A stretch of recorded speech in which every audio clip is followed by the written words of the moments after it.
We found out that they had found his remains. He's there. And so we're back together again. And we just welcome him home. We just welcome him home.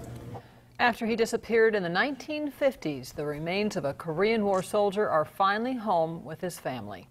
Thanks for choosing 23 ABC News at 5. I'm Jackie Parks. And I'm Todd Carley. A local fallen soldier's remains have returned home after being delayed for decades. And 23 ABC's Mark Christian was at Hillcrest Memorial Park, where family members of Roosevelt Clark gathered for a special service. Mark?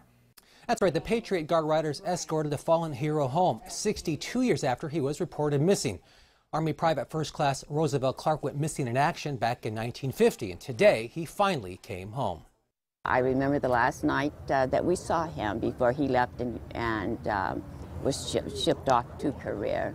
Clark's first cousin, Renee Hunter Maiden, was only 7 years old when he left, but says she will never forget the day his mom received the news her son was reported missing. They mailed her a letter and told her her son was missing in action.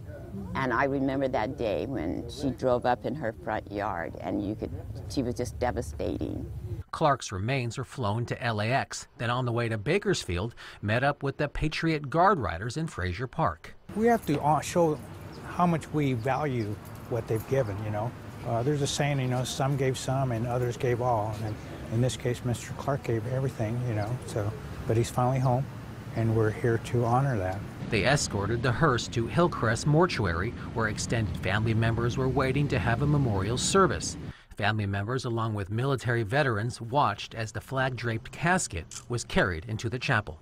Our family is not as close-knit as we should be. We're sprinkled all over Bakersfield and all over the United States.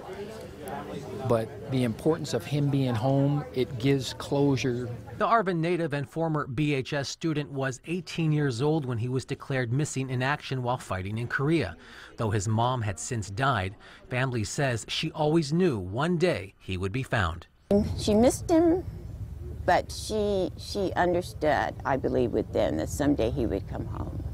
And we are just, oh, this is just over. I just don't have the words for it.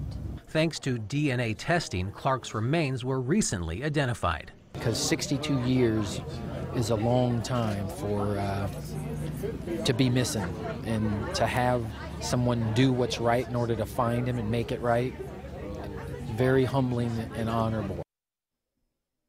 Now, if Clark was alive today, he would be 80 years old. And if you want to pay your respects to Clark, you can do that coming up this Friday.